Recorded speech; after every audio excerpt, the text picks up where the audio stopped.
이 영상은 검토끼 팟캐스트 번외편이자 마지막 영상입니다. 지난 2025년 3월 10일에 올렸던 윤석열의 계엄령 영상을 읽어보겠습니다. 윤석열의 어리석은 비상계엄령. 이 글은 소위 보수 우파 사람들을 위해 적는 글입니다. 이전 팟캐스트 영상과 이어지는 내용이므로 배경 지식이 없으면 받아들이기 어려울 수 있습니다. 중간중간 첨부한 영상이나 기사 링크들은 메모장 파일을 참고하시기 바랍니다. 지난 2024년 12월 3일 화요일 밤 10시 30분경 문재인과 홍석현, 이제는 양쪽 모두의 꼭두각시 역할을 하고 있는 윤석열 대통령은 갑자기 비상계엄령을 선포했습니다. 윤석열의 이 어이없는 비상계엄령을 두고 민주당은 기회를 잡았다는 듯이 맹공을 펼치고 있고, 그나마 윤석열을 지지해왔던 보수 우파 국민들은 윤석열이 부정선거를 수사할 것이라며 어떻게든 윤석열을 지켜보려 하고 있습니다. 그러나 이것은 좌우 정치의 극심한 대립을 통해 우리나라를 내각제로 몰고 가려는 문재인의 영악한 수작이고, 양 진영 간의 대립을 최고조로 만들어서 개헌의 필요성을 부각시킨 뒤 대중들을 양떼몰이하려는 문재인의 계획입니다. 문재인과 홍석현의 내각제 주도권을 둘러싼 치킨 게임은 지난 2024년 10월까지만 해도 김정숙, 문다의 리스크로 문재인을 거칠게 몰아세우던 홍석현의 승리가 예상됐지만 11월 25일에 이재명이 무죄 판결을 받음으로써 홍석현의 주도권은 동력을 잃고 문재인에게 완전히 넘어가 버린 상황입니다. 윤석열은 이후 문재인의 계획대로 스스로 탄핵당하기 위해 계엄령을 선포했고 12월 7일에 가까스로 첫 번째 탄핵소추안은 막아냈지만 윤석열에 대한 두 번째, 세 번째 탄핵소추가 이어질 것은 불보듯 뻔한 일이었습니다. 결국 문재인과 내각제 경쟁자인 홍석현은 마지막 방법으로 12월 8일에 한동훈과 한덕수가 책임총리제를 진행하겠다며 공동 담화문을 발표했지만 문재인은 다음 날인 12월 9일에 민주당을 통해 한덕수 국무총리를 내란죄로 고발했습니다. 참고로 내란죄에서 주요 임무에 종사한 자는 무기징역 또는 사형에 처합니다. 한덕수는 이후 윤석열의 부정선거 주장에 동의하지 않는다는 입장을 피력하며 문재인에게 꼬리를 내립니다. 한동훈과 한덕수. 이렇게 첫 번째로 한덕수를 입다물게 만든 문재인은 두 번째로 곧장 자신의 부하 김어준을 국회 과방위 청문회에 출석시켜 한동훈 사살 계획이 있었다는 거짓 증언을 하게 만듭니다. 김어준이 거짓 증언을 한 이 한동훈 사살 계획은 문재인이 한동훈에게 경고를 보낸 것으로 홍석현과 내각제 주도권을 두고 마지막으로 다투고 있는 현 시점에서 이 이상 한동훈이 까불게 된다면 교통사고나 조용히 의문사 당하게 될 것이라고 협박한 것과 같습니다. 문재인 정권에서 사모한 국회의원들은 노회찬, 조진래, 정두원, 박원순 등입니다. 참고로 문재인 세력은 과거 2012년 3월에도 문현동 금괴돈인 노정현의 미국 아파트 구입 자금 경연이의 100만 달러가 드러나자 가상의 친구이자 허구의 인물 2명을 내세워 경연이의 입장을 대변했지만 이다루 씨가 13억 돈 상자의 사진을 공개하자 경연이는 더 이상 반박하지 못하고 자취를 감췄습니다. 이 사건은 당시 중수1 과장이었던 윤석열 검사가 담당했는데 윤석열은 노정현의 아파트가 위치한 미국 출장을 다녀온 후 문재인의 범죄인 문현동 금괴 사건을 덮어주며 수사를 마무리하게 됩니다. 이로써 윤석열은 문현동 금괴 사건의 공범이 됩니다. 해당 사건은 메모장 링크를 참고하시기 바랍니다. 문재인과 금괴 세력들은 익명성을 바탕으로 허구의 인물을 내세워 자신들이 원하는 어젠다와 프레임으로 상황을 몰고 가려고 하는 것이 특징입니다. 문재인이 최우선으로 추구하는 가치는 목적이 수단을 정당화한다는 말입니다. 마치 신부가 사람을 죽여도 된다고 말했던 송기인 신부처럼 말이죠. 다시 한동훈 암살 계획으로 돌아와서 한동훈은 이후 김어준의 청문회 출석 3일 후에 부정선거는 없다고 말하며 국민의힘 당대표직을 사퇴합니다. 이렇게 홍석현 최후의 보루였던 한동훈과 한덕수가 문재인의 범죄인 부정선거는 없다고 말하면서 자리에서 내려왔고, 한덕수는 관료직 정치인으로서는 그나마 끝까지 저항하며 12월 26일에 여야 합의 없이는 헌법재판관의 임명을 보류하겠다고 밝혔지만 다음날인 12월 27일에 민주당 주도로 한덕수 권한대행의 탄핵안이 가결되어 현재는 권한대행의 권한대행인 최상목 경제부총리가 바톤을 넘겨받은 혼란스러운 상황입니다. 참고로 권한대행 탄핵소추안에 찬성한 민주당 191명은 대부분 부정선거로 당선된 자들이기 때문에 자격도 권한도 없는 내란죄 공범들입니다. 한덕수는 윤석열이 탄핵된 후에도 양곡관리법 등을 포함해 계속해서 거부권을 행사했으므로 홍석현의 사람이라고 볼 수 있고, 김대중 노무현 정부에서도 요직을 거쳤던 사람이기 때문에 문현동 금괴 사건을 알고 있을 확률이 높습니다. 김민석. 민주당의 김민석 의원은 지난 2024년 8월 21일에 윤석열이 계엄령을 선포할 것이라고 사전에 언급한 바 있습니다. 윤석열이 계엄령을 선포하기 무려 4개월 전에 벌써 그것을 예견하고 마친 것입니다. 김민석은 윤석열의 계엄령을 어떻게 알았을까요? 김민석이 박수무당이라도 되는 걸까요? 잊지 말아야 할 것은 김민석은 지난 2024년 4.10 총선에 사전투표율 31.3%를 소수점 자리까지 정확하게 맞춘 장본인이라는 것입니다. 지난 글에 이어 거듭해서 말하지만 투표율이나 투표 결과를 정확하게 맞히는 방법은 두 가지뿐입니다. 영험한 능력이 있거나 조작할 능력이 있거나. 문재인은 항상 이런 방식으로 김민석, 이준석, 유시민, 펜코 등을 통해 자신만의 이스터 에그를 남겨놓습니다. 마치 마인크래프트의 청와대 지붕 속 금괴처럼 말이죠. 문재인의 김민석을 이용한 계엄령 예언을 통해 우리가 알 수 있는 점은 사전투표율 소수점 자리까지 맞췄던 부정선거가 사실이라는 점과 윤석열의 계엄령이 최소 4개월 전에 이미 문재인에 의해 예정되어 있었다는 점입니다. 윤석열의 바보같은 계엄령은 과연 언제부터 예정되어 있었던 걸까요? 내각제. 문현동 금괴 범죄를 감추고 부정선거 범죄를 완벽하게 덮어야 하는 문재인에게 있어서 내각제는 반드시 필수적입니다. 대통령제는 이명박 대통령의 중수부나 박근혜 대통령의 부패범죄 특별수사단 때처럼 다음 대통령이 언제든 문현동 금괴 사건을 수사할 수 있기 때문에 위험하고, 부정선거 또한 계속해서 자행하려면 리스크가 크고 비용이 많이 듭니다. 지난 검은토끼 2편에서부터 꾸준히 언급했지만 문재인의 문현동 금괴 범죄 감추기 프로젝트의 최종 목표인 내각제는 문재인이 노무현을 제거했던 지난 2009년 5월 23일부터 시작되어 세월호 사고 기획범죄를 거쳐 박근혜 대통령이 파면되었던 지난 2017년 3월까지 문재인과 홍석현의 주도하에 차근차근 진행되어 왔습니다. 홍석현의 태블릿 PC 조작으로 시작된 박근혜 대통령 사기 탄핵 범죄를 통해 대통령 자리에 오른 문재인은 자신의 내각제 플랜을 완성시키기 위해 악역을 맡아줄 다음 대통령이 필요했고, 지난 2012년 노정현의 미국 아파트 구입 자금으로 드러날 뻔한 문현동 금괴 범죄를 덮어준 노무현을 존경한다는 윤석열이 낙점되었습니다.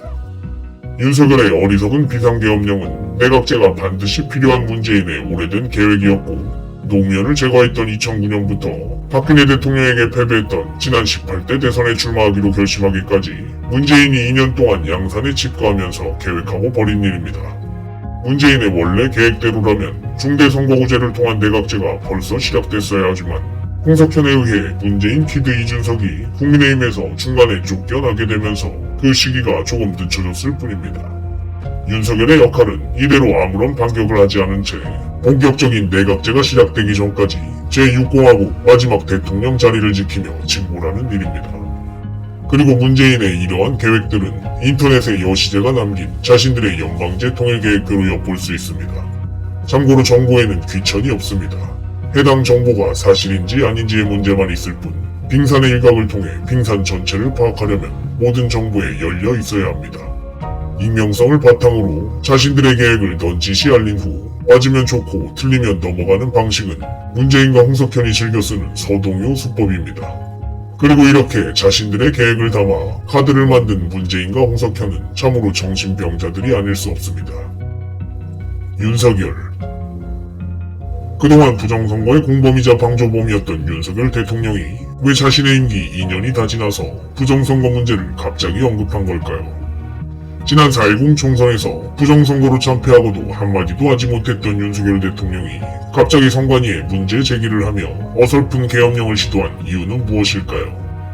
윤석열이 정말로 부정선거를 주장할 거라면 자신을 탄핵시킨 민주당 의원 192명에게 자격과 권한이 없는 사람들이라고 외치며 전면전을 벌여야 할 텐데, 그렇지 않고 조용히 용산에만 틀어박혀 있는 이유는 무엇일까요? 윤석열의 계엄령, 아니 문재인에게 항복한 홍석현의 비상계엄령을 이해하려면 이재명의 재판 결과를 따라가야 합니다. 이재명은 지난 2024년 11월 15일에 열린 공직선거법 1심 재판에서 자신의 대선 출마 여부가 갈리는 플러스 마이너스 벌금 100만원 선고를 앞두고 한성진 부장판사로부터 징역 1년에 집행유예 2년을 선고받았습니다. 그리고 열흘 뒤 곧바로 이어진 위증교사 1심 재판에서는 실형을 피할 수 없을 것이란 모두의 예상을 깨고 이재명은 김동연 부장판사로부터 무죄를 선고받았습니다. 이재명의 이 위증교사 사건은 이재명이 가지고 있던 5개의 재판 중에서 유죄 확률이 가장 높았던 재판이었음에도 불구하고 1심에서 무죄가 선고된 것입니다. 이재명의 무죄 판결에서 정범의 고의라던가 방어권을 벗어났는지의 여부 같은 어려운 법리적 논리들을 우리가 모두 이해할 필요는 없습니다. 중요한 것은 위증을 한 김진성 씨에게는 유죄가 선고되었는데 위증을 주문한 이재명에게는 무죄가 선고된 것이 전혀 상식적이지 않은 판결이라는 점입니다. 게다가 이재명의 무죄 판결이 이대로 대법원에서도 확정된다면 기준이 되고 선례가 되어 앞으로 있을 미래의 교사범들에게 빠져나갈 논리를 만들어주게 되고 쌍방울 이화영이나 법인카드 배소연 같은 이재명의 다음 재판에서 불리한 증언을 할 수 있는 증인들에게도 반면교사가 될 수 있기 때문에 이재명의 위증교사 무죄 판결은 앞으로 남은 이재명의 재판을 유리하게 만들어주는 지렛대 역할이 가능합니다. 판결의 배후. 문현동 금괴돈으로 완전히 더럽혀진 우리나라에서 상식적이지 않은 판결이 발생했을 땐 판사 개인의 정의가 아니라 판결의 배후에 누가 존재하는지를 곰곰이 생각해 봐야 합니다. 사법부의 판단을 존중하지 않는 거냐고 따져묻는 사람이 있다면 법리적 지식들로 무정한 변호사, 판사, 검사는 기본적으로 논리를 만드는 데 익숙한 사람들입니다. 때문에 정의를 바탕으로 논리를 만들 수 있다면 특정인의 의뢰를 바탕으로도 논리를 만들 수 있습니다. 그리고 그 특정인을 위해 논리를 만드는 힘은 결국 무지막지한 돈, 금괴돈에서 나옵니다. 우리나라 사법의 정의는 이미 죽은 지 오래되었고 정의로운 판사들이 모두 떠나간 자리에 의뢰인이 원하는 논리를 만들어주는 어용 변호사들이 앉아서 판결을 내리고 있습니다. 이들에게 있어서 재판의 논리란 원하는 결과에 맞춰서 만들어내면 그만입니다. 2002년 전자개표기가 도입된 이후 지금까지 23년간의 부정선거 재판이 그러했고 가까이는 지난 2017년 3월에 있었던 박근혜 대통령 사기 탄핵 파면 선고부터 멀게는 지난 1997년에 뒤집힌 김대중 내란음모 사건이 그러합니다. 참고로 이 사건의 진실은 당시 대통령이었던 김영삼이 자신의 3천억 비자금 이슈를 덮으려고 일사부재리의 원칙을 어겨가며 김대중과 손잡고 전두환, 노태우 죽이기에 혈안이 된 사건입니다. 일사부재리 원칙은 다시 한번 깨질 것입니다.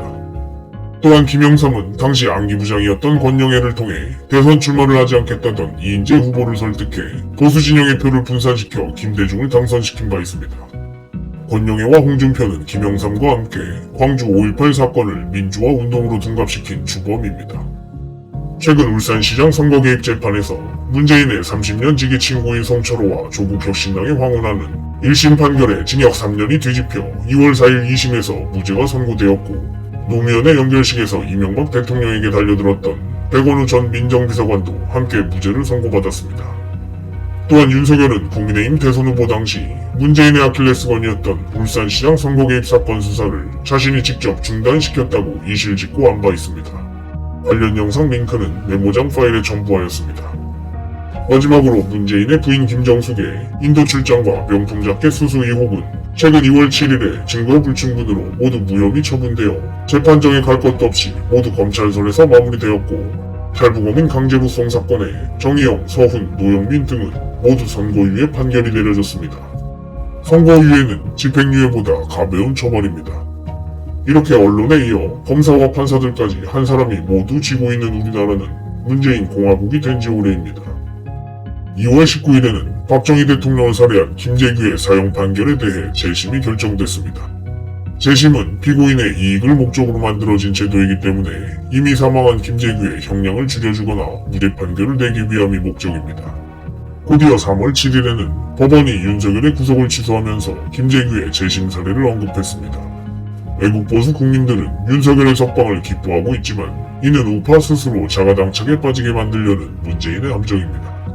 윤석열을 통해 국가원수 살해범 김재규에게 무죄 판결의 명분을 지어주려는 문재인의 영악한 수입니다. 박정희 대통령의 위상을 깎아내리는 것이 곧 문재인 자신의 천적인 박근혜 대통령의 영향력을 줄이는 일입니다. 박근혜 대통령이 복귀하지 않으면 대통령을 시해한 김재규는 무죄가 될 것입니다. 문재인 첫 번째.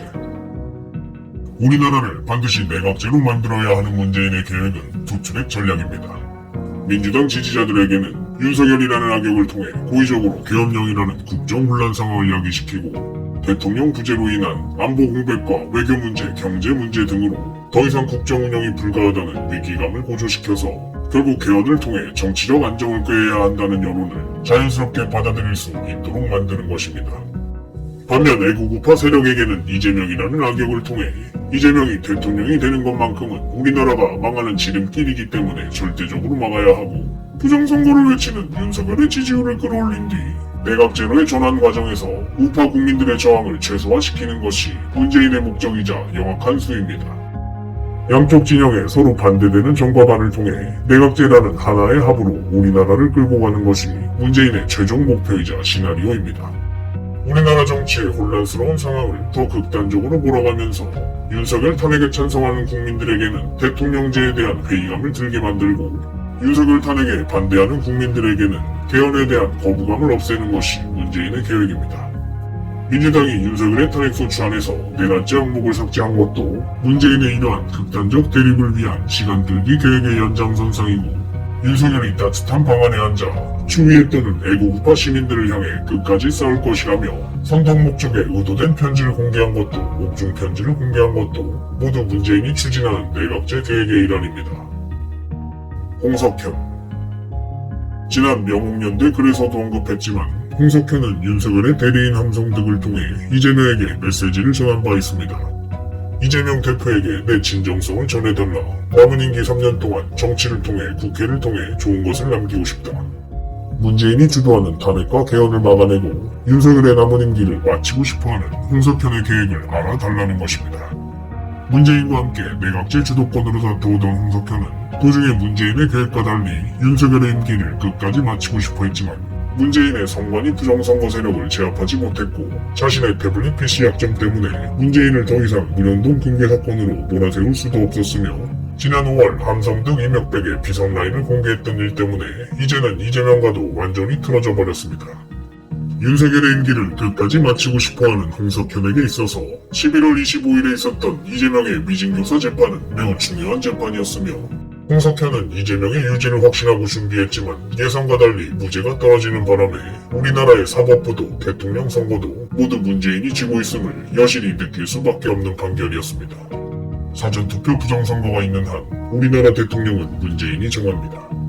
이후 윤석열 측은 이재명의 선거법 2심 결과가 나오기 전까지는 물러나지 않을 것이라고 말했고 국민의힘의 이양수 TF단장 또한 이재명이 대선 불출마를 약속하면 윤석열이 곧바로 하야할 것이라고 말했습니다.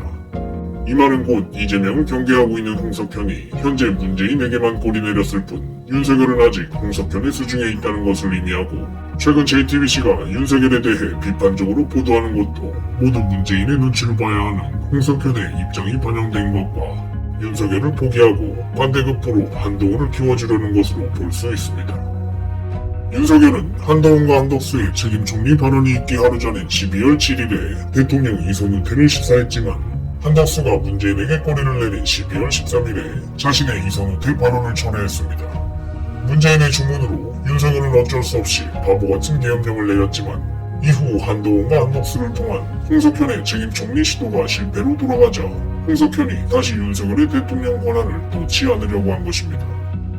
이재명에게 대형 엿을 먹였던 홍석현의 입장에서 윤석열을 잃더라도 이재명이 대통령이 되는 것은 절대로 막아야 하는 일이고 그동안은 태블릿 PC로 공격하는 문재인을 홍석현 또한 문현동 금괴 사건으로 반격할 수 있었지만 현재 이재명을 장기말로 쓰고 있는 문재인에게 홍석현은 딱히 반격할 만한 무기가 보이지 않는 상황입니다.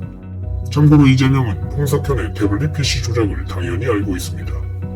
이재명의 2심 결과를 지켜보겠다는 홍석현의 다음 수가 무엇이 될진 모르겠지만 이제는 문현동 금괴 사건도 건드릴 수 없고 이재명 카드까지 못쓰게 된 홍석현에게 문재인을 압박할 무기는 많지 않아 보입니다.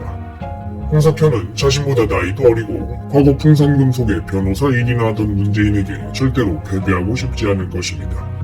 현재 문재인과 홍석현의 내각제 주도권을 둘러싼 치킨 게임은 11월 25일에 이재명이 무죄 판결을 받음으로써 홍석현의 패배로 끝이 나버린 상황이고 문재인을 향해 백기투항할 수밖에 없는 홍석현에게 이제 남은 선택지는 두 가지뿐입니다.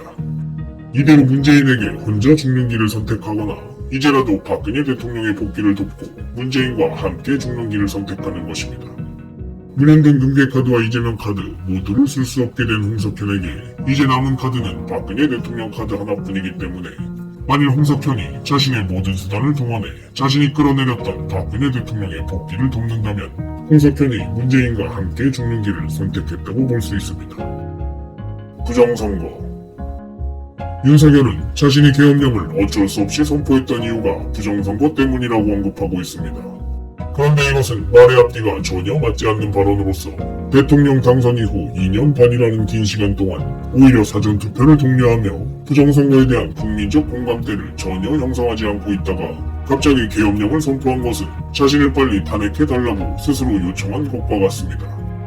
윤석열이 정말로 부정선거를 주장할 거라면 자신에 대한 탄핵을 일삼고 있는 민주당 국회의원들에게 이들이 정당하게 선출된 권력이 아니기 때문에 자신을 탄핵시킬 명분도 없고 권리도 없는 자들이라고 외쳐야 합니다. 윤석열이 정말로 부정선거에 스모킹 건 결정적인 증거를 가지고 있다면 오히려 민주당이 외치고 있는 내란죄로 그들 스스로를 당장 끌어내고 투표를 다시 시작해야 함에도 불구하고 그저 용산에만 틀어박혀 시간만 때우고 있는 것을 봤을 때 윤석열은 여전히 문재인과 홍석현의 꼭두각시고 상황을 반전시킬 만한 결정적인 부정선거 증거도 가지고 있지 못하거나 꺼내지 못한다고 봐야 합니다. 윤석열은 여전히 홍석현의 꼭두각시지만 홍석현이 문재인에게 패배했기 때문에 동시에 문재인의 꼭두각시입니다. 문재인 두 번째.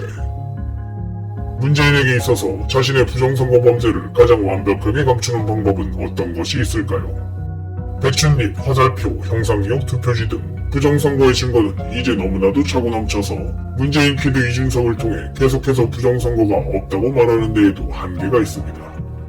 오래전부터 문재인은 자신의 부정선거 범죄를 덮는 방법으로 이준석, 하태경 등을 통해 부정선거가 없다고 주장하는 세력과 황교안, 민경욱 등을 통해 부정선거가 있다고 주장하는 세력 모두를 양손에 쥐고 컨트롤하는 방식을 취해왔습니다. 부정선거를 외치는 애국 시민들 사이에 황교안이나 민경욱 같은 문재인의 사람들을 심어놓은 뒤 열심히 부정선거를 주장하다가 주도권을 가지고 나면 마지막에 중국이나 북한 쪽으로 방향을 틀어서 문재인의 범죄 행각을 감추는 것이 목적입니다. 게다가 현재로서는 내각제 이후 북한과의 연방제 통일까지 계획하고 있기 때문에 북한이 아닌 중국으로 부정선거의 화살을 돌리고 있습니다. 그리고 문재인이 이렇게 양쪽 진영 모두를 선점하는 이유는 어느 쪽이 이겨도 결국 자신이 승리하기 때문입니다. 돌발 상황에 대비하기에도 좋습니다. 문재인은 이미 과거 김어준을 통해 부정선거 K값을 운운하며 부정선거 진영을 자신이 선점하려고 시도한 적이 있습니다. 그 김어준의 역할을 지금은 황교안, 민경욱 등이 하고 있을 뿐입니다. 황교안. 문현동 금괴 사건의 주소와 같은 12월 19일에 부정선거 끝장 토론을 벌이자고 외쳤던 황교안은 왜 2020년 4.15 총선 이후의 선거만을 부정선거라고 주장하는 걸까요? 황교안은 왜 문재인의 18대 19대 대선 부정선거는 쏙 빼놓는 걸까요? 박근혜 대통령이 당선되었던 지난 18대 대선은 문재인이 안철수, 이정희, 심상정을 사퇴시켜가며 야권표가 분산되는 것을 막고 투표지 분류기 부정선거까지 시도했음에도 박근혜 대통령에게 패배한 선거였습니다. 이후 황교안을 통해 사전투표를 제도화시킨 문재인은 바로 다음 선거인 19대 대선에서 당선됐는데 홍준표와 안철수를 통해 보수표를 분산시키고 마찬가지로 투표지 분리기와 사전투표 부정선거를 통해 문재인 자신이 좋아하는 숫자인 41.08%의 득표율로 대통령에 당선된 선거였습니다. 황교안이 2020년 4.15 총선 이후에 부정선거만을 주장하는 이유는 문재인의 부정선거 범죄를 감춰주고 사전투표를 제도화시킨 황교안 자신의 범죄를 부정선거의 용의선상에서 멀어지게 하기 위함입니다. 그리고 이제는 민경욱의 팔로우 더 파티라는 말도 안 되는 주장에 동조하면서 부정선거의 주범을 문재인이 아닌 중국으로 몰아가고 있습니다. 황교안은 민경욱, 박지원 등과 함께 본격적인 내각제가 시작되기 전까지 부정선거를 밝히는 척만 하는 자신들의 임무를 착실하게 완수해왔습니다. 부정선거 재판에서 민경욱이 데려온 전문가는 형상기억 투표지를 두고 위조나 조작의 흔적이 없다며 부정했습니다. 영상 링크는 메모장 파일에 첨부하였습니다. 이렇게 황교안, 민경욱 등은 결정적인 순간에 부정선거 범죄를 덮는 자신들의 역할을 지금도 톡톡히 수행하고 있습니다. 시사인. 황교안은 시사인 언론사가 선관위 연수원 90명 감금 기사를 단독으로 내보내자 해당 90여 명이 중국인 해커 부대였다는 스카이데일리의 칼럼글을 소개하면서 곧장 부정선거의 주범을 기다렸다는 듯이 중국 쪽으로 돌리고 있습니다. 많은 우파 스피커와 언론사들도 시사인의 단독 기사를 인용하며 부정선거의 주범을 중국으로 몰아가면서 문재인의 부정선거 범죄 감추기를 도와주고 있습니다. 그러나 자신의 진영에 유리한 정보가 있더라도 해당 정보의 출처가 먼저 어디서 나온 것인지를 파악해볼 필요가 있습니다.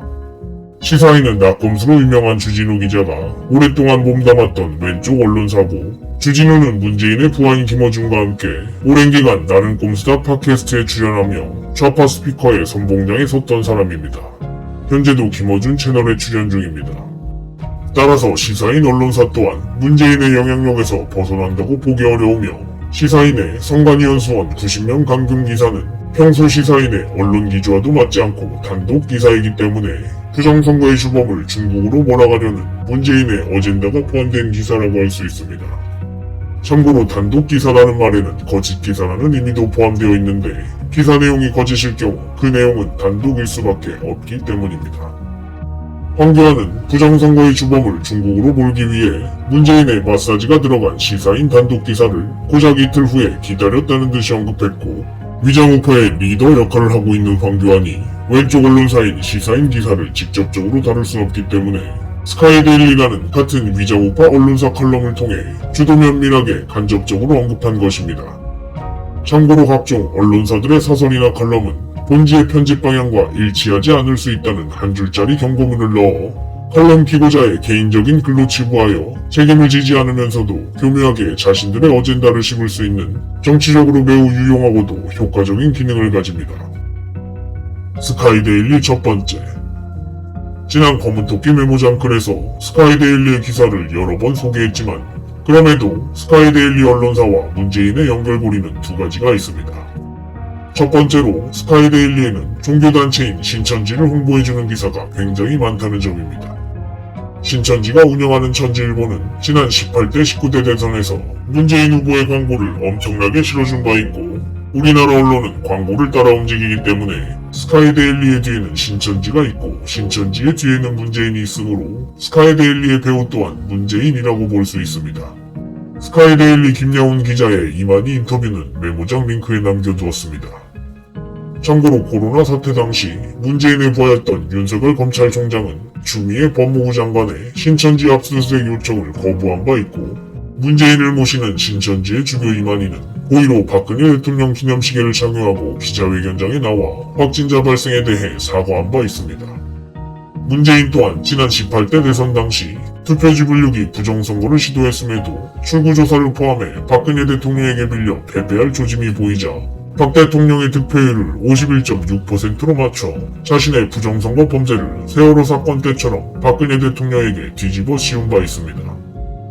두 번째로 스카이데일리는 5.18 사태와 관련해서 북한군이 개입했다는 내용의 기사를 다수 작성했다는 점입니다. 전두환 대통령의 회고록조차 삭제되고 출판 금지되고 있는 우리나라에서 5.18에 북한군이 개입했다는 주장으로 지만원 박사가 징역 2년을 선고받아 복역한 우리나라에서 고작 작은 언론사인 스카이데일리가 아무런 제재를 받지 않고 5.18의 진실을 보도할 수 있는 것은 문재인이라는 뒷배의 허락 없이는 불가능하다고 할 수 있습니다. 오히려 문재인이 자신의 스카이데일리 언론사를 통해 미리부터 5.18 북한군 개입 여론을 만드는 배경은 연방제 통일 이후 북한 김정은에 대한 대항력을 갖추기 위함으로 보는 것이 타당합니다. 악인들은 서로를 끝까지 믿을 수 없습니다. 또한 스카이데일리가 김대중이나 노무현을 비판한다고 해서 결코 우파 언론사로 착각해서는 안 될 것입니다. 현재 문재인에게 있어서 가장 중요한 것은 자신의 부정선거 범죄를 중국에 덮어 씌우는 것이지, 김대중이나 노무현을 팔아넘기는 것에는 아무런 양심의 가책을 느끼지 않을 뿐더러 오히려 이를 통해 우파 내부에 침투할 수 있는 아주 좋은 기회로 여기고 있을 것입니다. 바실리아 TV. 바실리아 유튜브 채널을 운영하는 조슈아라는 사람은 영상에 자신의 얼굴을 공개하고 재검표 과정을 몰래 촬영한 12시간짜리 영상을 자신의 유튜브 채널에 공개적으로 업로드했음에도 아무런 제재를 받지 않고 있습니다. 잊지 말아야 할 점은 하면 되겠지라는 유튜버는 고작 사전투표소에 인원수를 촬영했다가 약 4개월 동안 구치소에 수감됐다는 점입니다. 하면 되겠지 유튜버는 이후 모든 영상을 삭제하고 더 이상 부정선거를 주장하지 않습니다. 뒷배가 없는 사람들은 이렇게 탄압받아야 정상입니다. 본 검은토끼 유튜브 채널도 추적을 피하기 위해 음성을 변조하고 얼굴을 공개하지 않고 있습니다. 얼굴이 공개된 사람들 중 진짜로 부정선거를 주장하는 사람은 오근호 후보처럼 영향력이 적거나 공정선거 추진단의 김재용 대표처럼 덤프트럭 추돌사고로 사망하거나 하면 되겠지처럼 문재인에게 꼬리를 내리거나 이 세 가지의 경우뿐입니다. 얼굴을 공개하고 영향력이 있으면서도 아무런 피해 없이 부정선거를 주장하는 사람들은 모두 문재인의 사람이라고 볼 수 있습니다. 간첩은 우리 편인 척하며 침투하기에 간첩이라고 불립니다. 우파 내부에서 부정선거로 공개적으로 활약하면서도 아무런 해를 입지 않은 사람들을 경계해야 합니다. 누구보다 앞장서서 외치면서도 부정선거의 주범을 중국으로 몰아간다면 그 사람부터 의심해야 합니다. 부정선거가 진짜로 밝혀지면 선관위 판사들과 정치인, 언론인 할 것 없이 모조리 사형을 피할 수 없습니다. 그런 극악한 범죄자들이 진짜로 부정선거를 밝힐 수 있는 사람을 가만히 보고만 있을 거란 말랑한 생각은 버려야 합니다. 다시 한번 말하지만 문재인의 끈앞풀들이 우파 내부에서 부정선거를 주장하는 이유는 마지막에 중국이나 북한으로 방향을 틀기 위함입니다. 한동훈과 한덕수가 살해 위협을 받은 뒤 부정선거를 부정하며 자리에서 내려온 것을 봤을 때 현재 부정선거를 전면적으로 외치는 사람들은 모두 문재인의 끈앞풀이라고 보는 것이 합리적입니다. 조슈아 유튜버 또한 황교안과 마찬가지로 부정선거의 배후를 중국이나 사탄이라고 말하고 있습니다. 부정선거의 배후는 문재인입니다. YTN 윤석열의 바보같은 계엄령이 쓴 바로 다음날 YTN 뉴스 채널은 중앙선관위 과천청사에 계엄군이 진입했다는 내용의 뉴스를 보도합니다. 그런데 YTN 뉴스 영상의 자료화면에 나온 장소는 선관위 과천청사가 아니라 여의도 국회의사당 주변입니다. 같은 날 뉴스타파의 보도에는 계엄군이 여의도 국회의사당이 아닌 실제 선관위 과천청사에 진입하는 영상이 나와 있습니다. 여의도 국회의사당을 누구보다 잘 알고 있을 YTN 뉴스 관계자들이 말도 안 되는 실수를 한 것일까요? 시사인과 함께 왼쪽 언론사로 유명한 뉴스타파는 해당 동영상을 마치 직접 촬영이라도 한 것처럼 어떻게 이렇게 빠른 속도로 입수한 걸까요? 심지어 군사작전 중인 계엄군은 자신들이 촬영당하고 있음에도 아무런 제지를 하지 않고 있습니다. 계엄군이 직접 촬영했을 가능성이 큽니다. YTN의 선관위 과천청사 여의도 계엄군 진입 뉴스는 실수가 아니라 고의이고 이렇게 실수를 가장하거나 사실이 아닌 듯 사실을 이야기하는 방식은 마인크래프트의 청와대 지붕 속 금괴를 굳이 넣어 만들었던 문재인의 변태적인 특성입니다.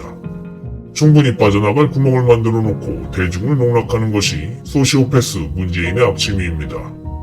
세월호 김상교 트윗도 그러했고 민주당 김용익의 세월호 간담회도 그러했고 세월호 네이버 지식인도 그러했고 문재인의 세월호 방명록도 그러했습니다.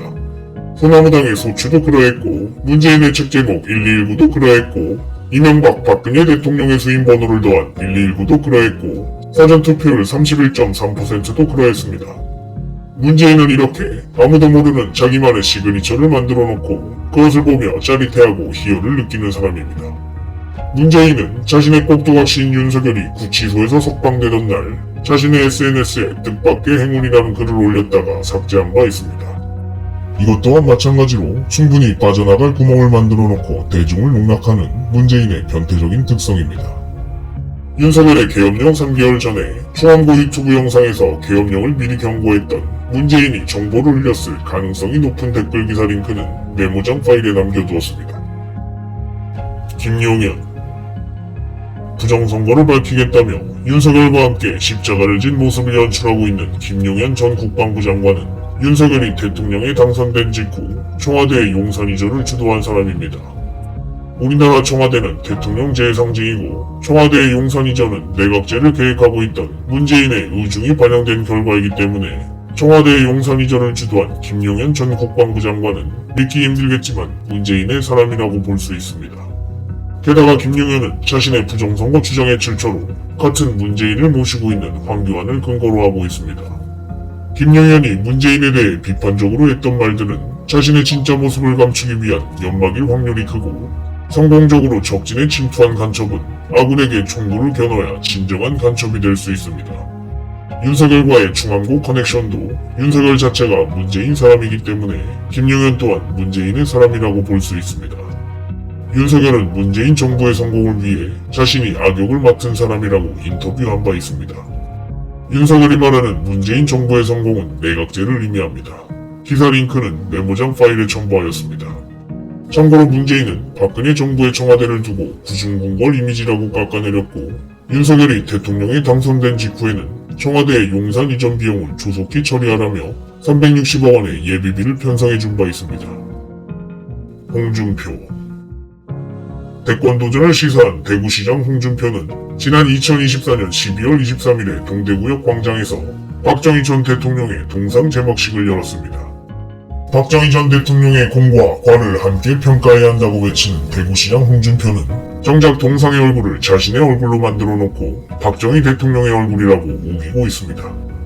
날았던 6억 원으로 자신의 동상을 대놓고 만들 수 없었던 대구시장 홍준표는 자신과 닮은 얼굴로 동상을 만든 뒤 박정희 대통령 동상이라는 이름을 붙여 자신에게 박정희 대통령의 이미지를 더 씌우려 하고 있습니다. 홍준표가 동상을 통해 박 대통령의 이미지를 팔아먹으며 자신의 이미지를 희석시키고 있는 것을 볼 때 홍준표라는 사람은 참으로 촌스럽고 한심한 사람입니다. 차기 대권 주자라는 홍준표의 이러한 행동들은 박정희 대통령과 오버랩되는 것이 아니라 대통령 권한대행 기념시계를 만들었던 황교안과 오버랩되고 있을 뿐입니다. 참고로 한덕수 국무총리는 권한대행 기념시계나 명패를 만들지 말라고 주문했고 87년 개헌 이후 우리나라에서 권한대행 기념시계를 만든 사람은 황교안이 유일합니다. 권한대행 기념시계는 박근혜 대통령의 탄핵을 축하한다는 의미입니다. 또한 홍준표는 최근 트럼프 대통령의 두 번째 취임식에 국민 세금으로 미국을 다녀온 후 왜 취임식 행사에 참여하지 않았냐는 비판 여론이 일자 자신은 대권 주자라서 취임식 입장 대기열에 쪽팔리게 서 있을 수 없었다며 황교안과 마찬가지로 대통령병이 단단히 든 모습을 보여주었습니다. 한심하기 짝이 없는 홍준표의 이러한 행보들이 과연 대권 주자로서 역할이 가능한 사람인지 의문이 드는 부분입니다. 북한 김정은 북한의 김정은은 2025년 새해 들어 지난 1월 6일과 1월 14일에 두 번의 미사일을 발사했습니다.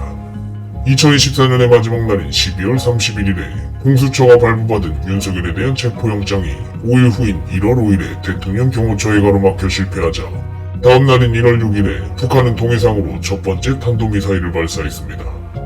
얼른 윤석열을 끌어내리고 내각제와 연방제 통일을 진행하라고 북한 김정은이 문재인을 압박한 것입니다. 곧이어 문재인은 다음 날인 1월 7일에 공수처를 통해 대통령 체포영장을 재발부받았지만 서둘러 체포를 진행하지 않고 시간을 끌자 일주일이 지난 1월 14일에 북한은 두 번째 미사일을 동해상을 향해 또다시 발사했습니다. 결국 문재인과 홍석현의 꼭두각시 대통령인 윤석열은 유혈 사태를 막기 위해서라는 적당한 핑계를 대며 다음 날인 1월 15일에 공수처에 스스로 출석하여 구치소에 재발로 들어가게 됩니다.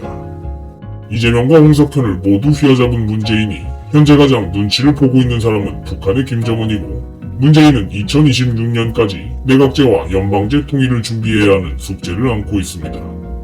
문재인이 북한 김정은의 눈치를 보는 이유는 북한을 통해 문현동 경계들을 중국 홍콩에서 세탁했기 때문이고 문재인이 부정선거의 주범을 중국으로 모는 이유도 자신의 부정선거 범죄 행각을 덮음과 동시에 문현동 경계들을 중국에 뺏기지 않기 위함입니다.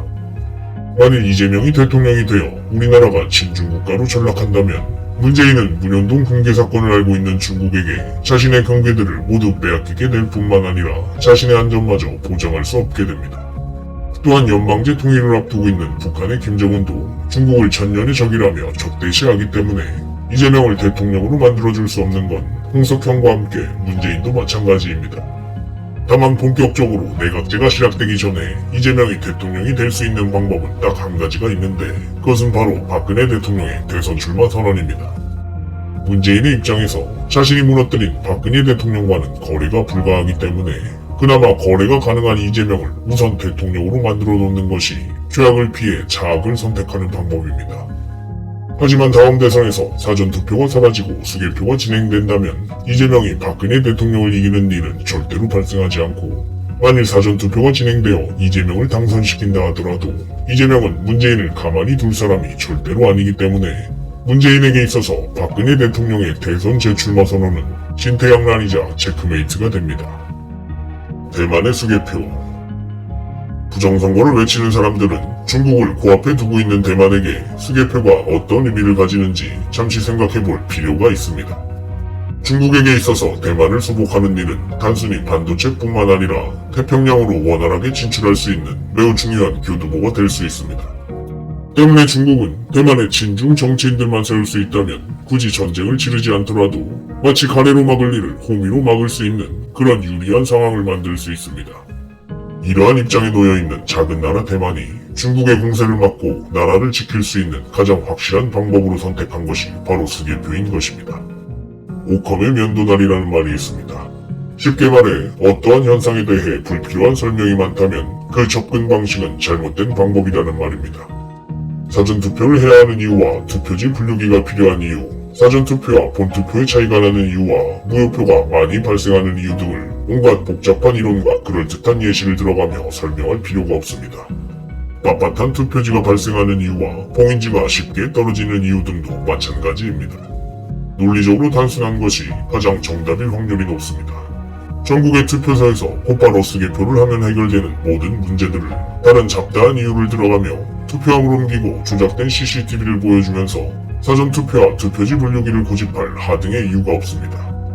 중국이라는 국가 하나를 앞에 둔 대만도 이러한데 중국, 일본, 북한, 러시아에 둘러싸여 있는 우리나라가 현장 수개표가 아닌 사전투표의 방식을 취하고 있는 것은 민주주의 국가라면서 민주주의를 마구 짓밟는 일입니다.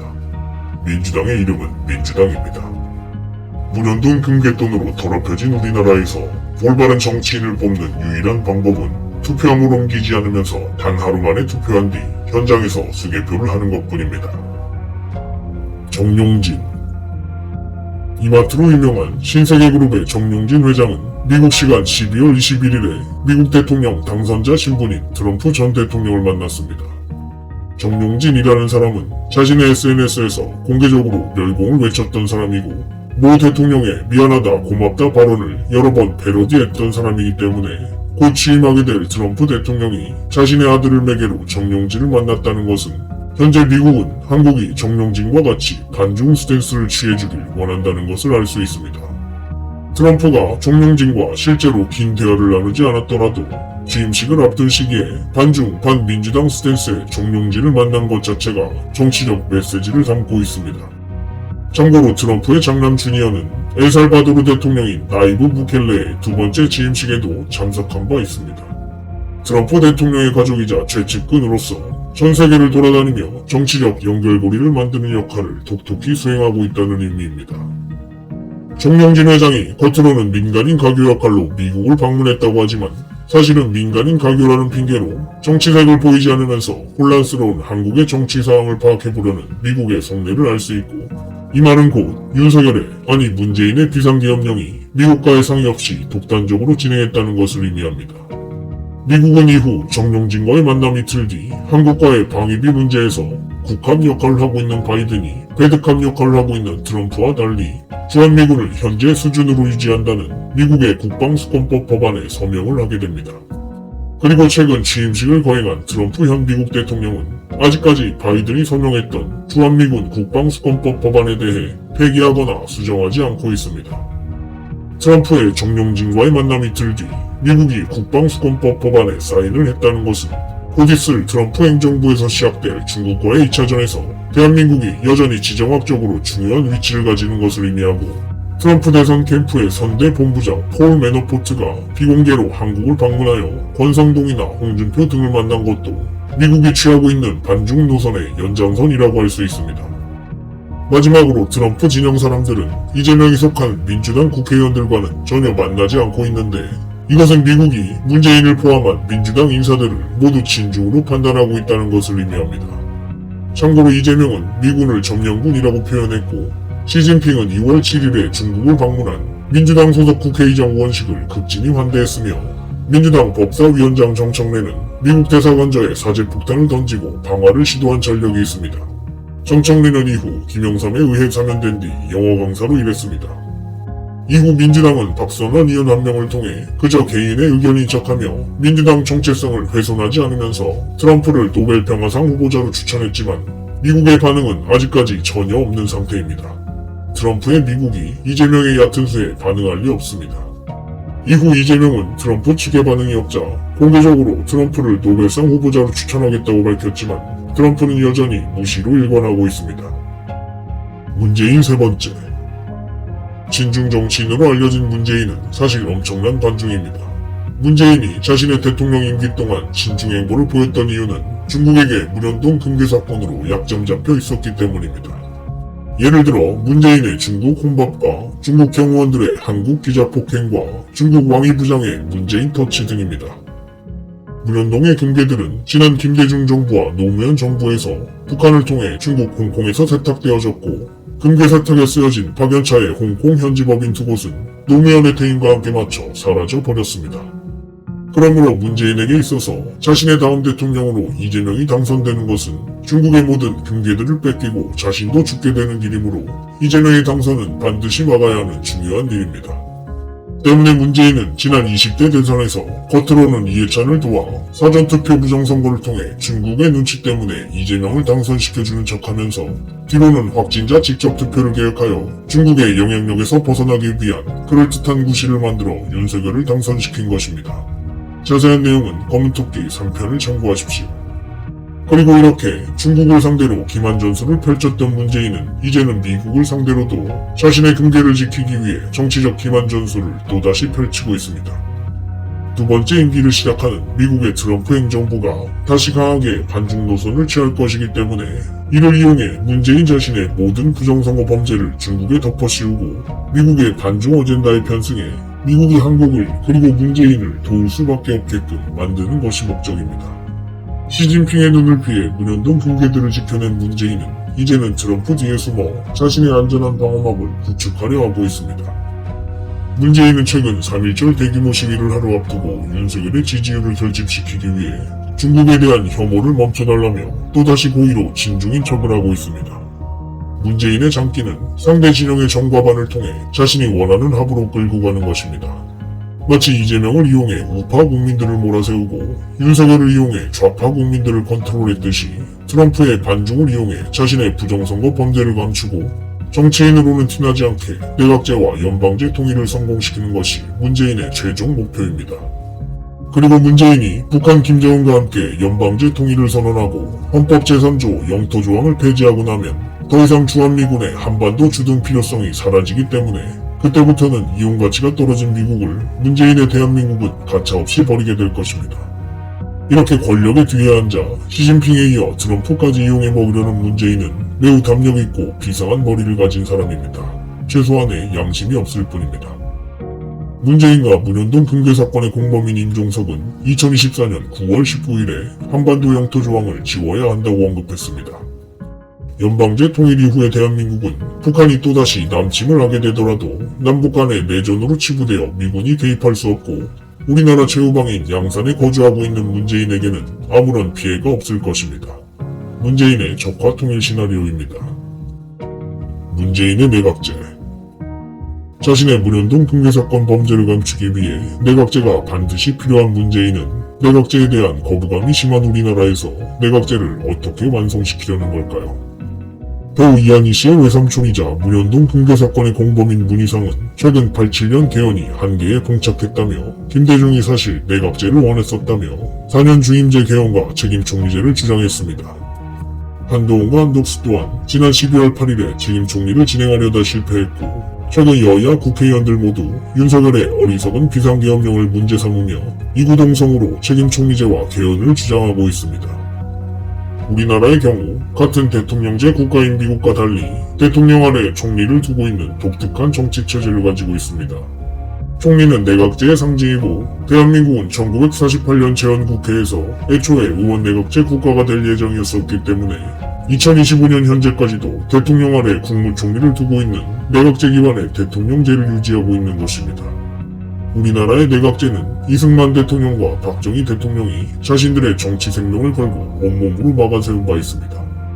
때문에 내각제를 반드시 성공시켜야 하는 문재인에게 있어서 우리나라의 국무총리라는 존재는 자연스럽게 의원 내각제로 갈 수 있는 기틀을 마련해 줄 수 있고, 대통령을 제거하지 않으면서도 총리를 이용해 자신의 내각제 꿈을 실현시킬 수 있습니다. 문재인은 자신의 임기 초반 이낙연을 총리로 임명하면서 책임 총리를 진행하겠다고 밝혔습니다. 윤석열 또한 문재인에게 충성했던 자신의 임기 초반 한덕수를 총리로 임명하면서 책임 총리를 진행하겠다고 밝혔습니다. 책임 총리제라는 것은 법률에 규정된 정식적인 용어는 아니고 대통령제의 틀 안에서 총리의 권한을 실질적으로 강화하는 것을 의미합니다. 그동안 계속해서 내각제를 진행시키려고 했던 문재인의 입장에서 우리나라 국민들의 내각제에 대한 거부감을 매우 잘 알고 있기 때문에 언론을 통해 프랑스식, 오스트리아식 선진 정치라고 홍보하거나 재임 총리제, 분권형 대통령제, 의원 집정부제, 준 대통령제 등으로 이름을 바꿔 부르며 실질적인 의원 내각제를 마치 내각제가 아닌 것처럼 포장해왔습니다. 정치적인 목적은 그 의도를 감춰야 성공합니다. 그리고 마침내 지난 12월 3일에 윤석열은 문재인의 계획대로 어리석은 비상계엄령을 선포했고, 국민들에게는 제왕적 대통령제의 폐해를 알리면서 이를 해결하기 위해 상대적으로 반감이 덜하고 박근혜 대통령도 주장했었던 4년 중임제 개헌을 미끼상품으로 내세우며 책임 총리제, 분권형 대통령제를 추진하고 있습니다. 2월 25일 최근 윤석열은 자신의 탄핵 심판 최후 변론에서 자신에 대한 탄핵이 기각되더라도 대통령직을 유지하지 않고 개헌을 한 뒤 스스로 하야할 것이라고 말했습니다. 책임 총리 분권형 대통령제는 대통령이 국방 외교의 외치를, 국무총리가 국가사무와 관련된 모든 내치를 총괄합니다. 문재인이 구체적으로 책임 총리를 어떻게 완성시킬지는 알 수 없지만 국민들이 대통령을 직접 뽑는 대통령 직선제는 건드리지 않으면서 대통령 권한의 상당 부분을 총리에게 위임하는 형식으로 개헌이 진행될 것이라 예상됩니다. 국민들의 투표가 필요한 개헌에는 반드시 부정선거가 동반될 것입니다. 임기 단축과 중임제를 통해 대선과 총선을 동시에 치르는 원포인트 개헌에 성공하면 문재인은 전문학적인 부정선거 비용을 절반 이하로 줄일 수 있게 됩니다.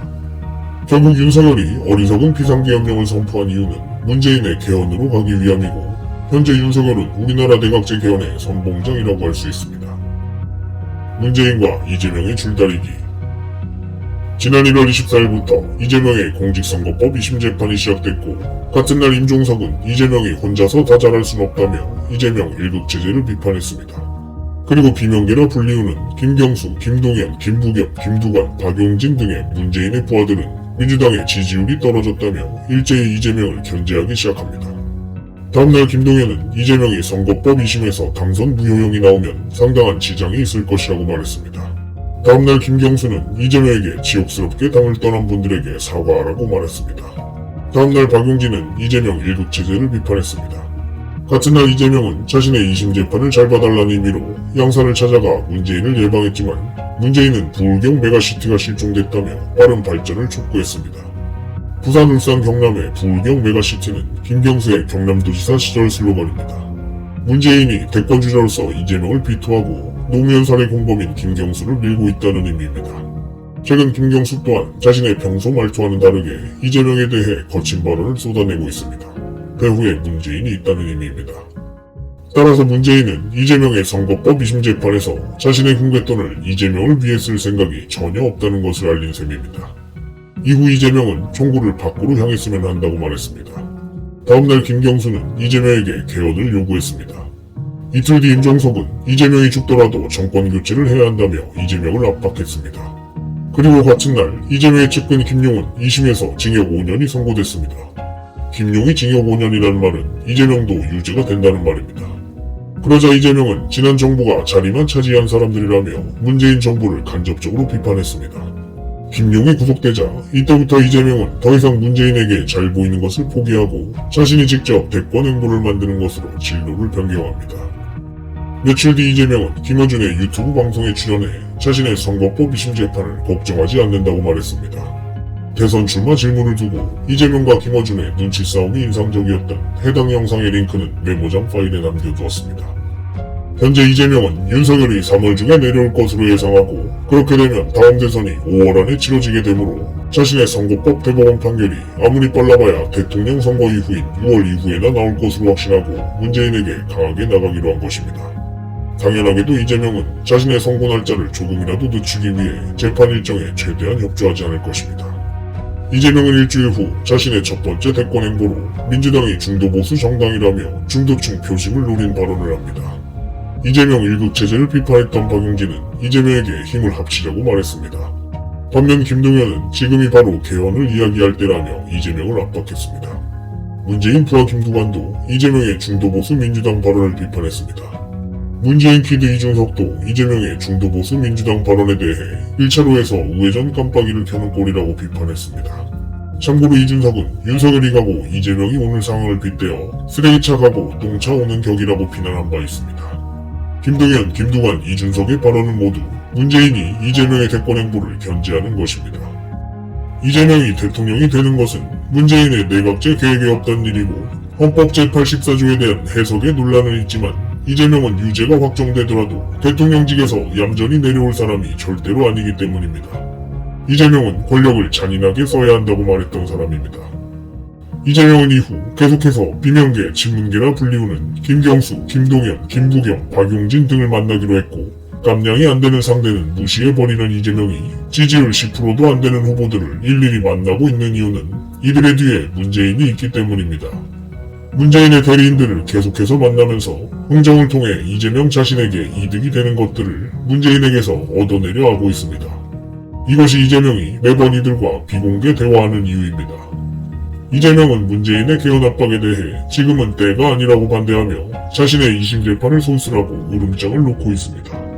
이재명이 문재인의 개헌에 반대하며 자신의 2심 재판을 손써달라고 하는 이유는 2심 재판 결과가 대법원 판결에 영향을 미치기 때문이고 자신의 다음 대통령 선거 지지율에도 영향이 가기 때문입니다. 그러나 문재인의 입장에서 이재명은 절대로 믿을 수 없는 사람이고 그럼에도 문재인 곁에는 이낙연, 조국, 김부겸, 김동연, 이준석 등 이렇다 할 인물이 없기 때문에 자신의 내각제 개헌을 위해서라도 어쩔 수 없이 이재명이 좋아할 만한 당근을 제시해줘야 합니다. 권영세와 권성동은 이재명이 대통령이 되더라도 유죄가 확정된다면 물러나야 한다며 이재명을 견제했습니다. 권력을 잔인하게 써야 한다고 말했던 이재명의 입장에서 개헌은 대통령이 될 자신의 권한을 약화시키는 일이고 자신의 남아있는 재판들 또한 문재인의 마사지가 반드시 필요하기 때문에 결과적으로 현재 이재명은 자신이 살기 위해서라도 문재인의 내각제 개헌을 반대하고 있습니다. 보수 우파 국민들이 받아들이기 어려울 순 있겠지만 대통령병에 걸린 이재명 덕분에 우리나라의 내각제 개헌은 조금이라도 늦춰지고 있는 상황입니다. 지난 문재인의 연동형 비례대표제 메모장 파일에서도 언급했지만 그와 문재인을 상대로 차악 이재명과 홍석현이 존재하는 것은 정말로 하느님이라는 존재가 대한민국을 세우기 위해 이들을 악역으로 선택했다고 밖에 볼 수 없습니다.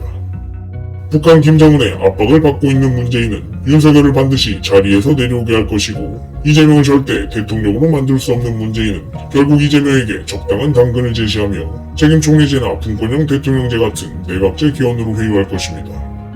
그리고 마지막으로 이재명이 개헌에 찬성하고 나면 그때부터 우리나라의 정치인, 언론인을 포함한 모든 국민들은 제7공화국 개헌의 소용돌이에 빨려 들어갈 것입니다.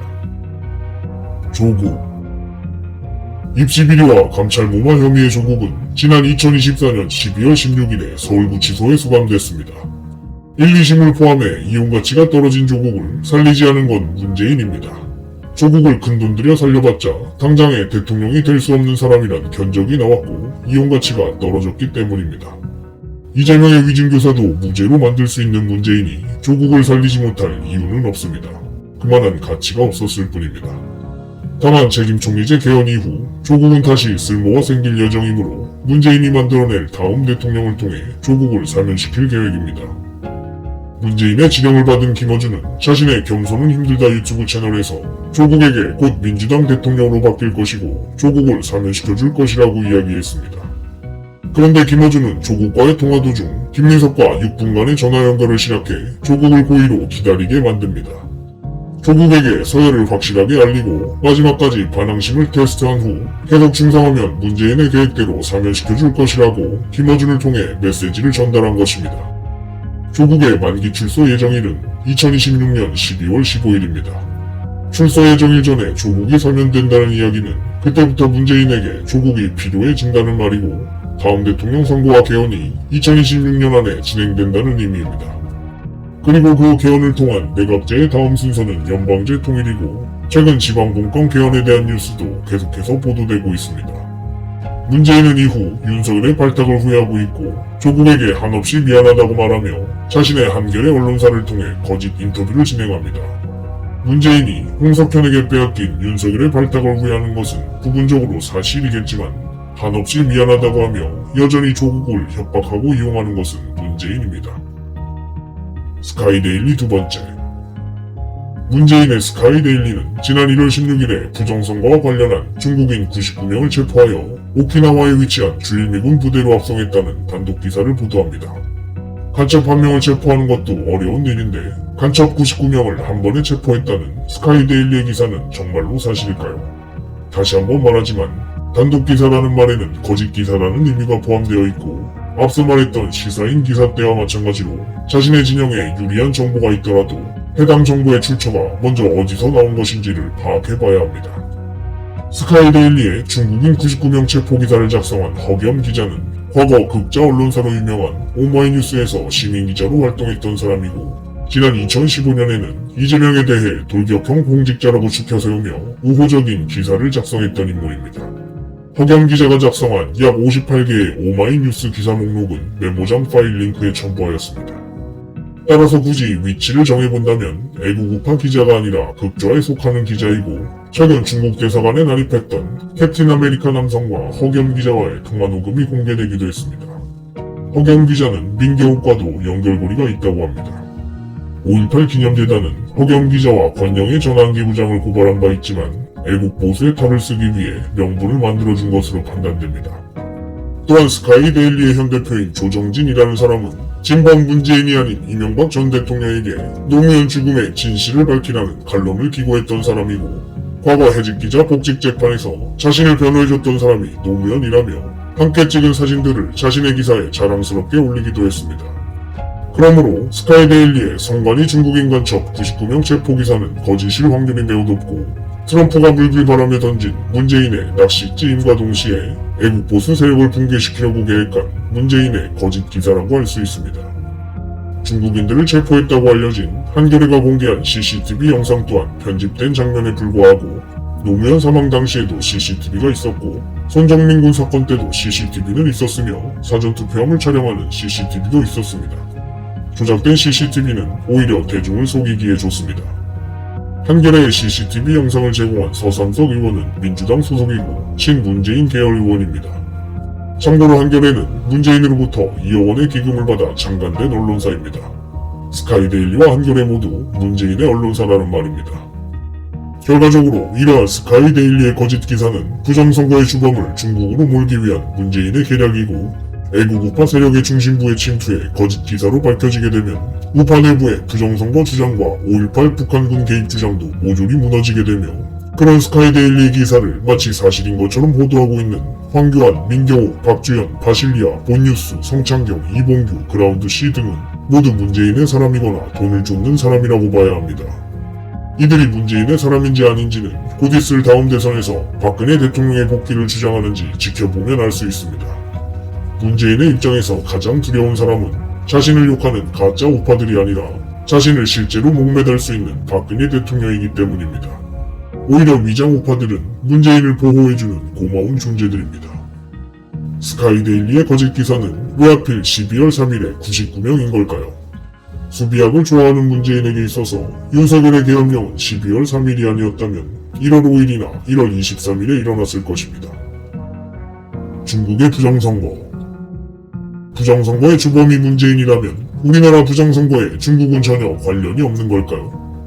우리나라 부정선거의 역사는 김대중이 문현동 금괴를 감추려고 노무현을 당선시키기 위해 전자개표기를 도입했던 지난 2002년부터 시작됐고 전자개표기 투표지 분류기는 조작의 파이가 크지 않으므로 안철수가 당선된 지난 2013년 상반기 재보궐선거부터 사전투표 부정선거도 함께 시작되었습니다.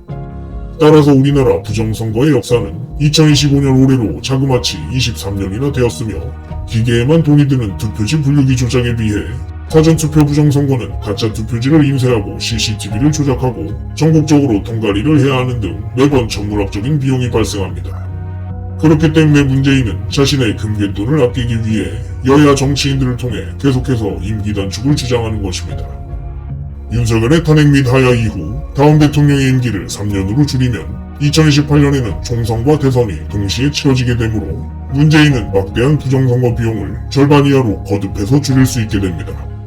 문재인의 입장에서 윤석열이 탄핵당하는 그림보다는 스스로 개헌을 외치며 하야하는 것이 내각제 개헌에 대한 국민들의 저항을 줄일 수 있기 때문에 윤석열은 탄핵보다 하야할 가능성이 큽니다. 이 예상은 보기 좋게 빗나갔습니다. 윤석열은 자신의 세례명인 암브로시오 주교의 사마일과 같은 4월 4일에 탄핵당했고 이전처럼 문재인에게 충성했다면 탄핵당한 뒤에도 사면받을 수 있었겠지만 중간에 문재인을 배신하고 홍석현 쪽으로 방향을 틀었기 때문에 윤석열은 앞으로 전방위 수사를 피할 수 없습니다.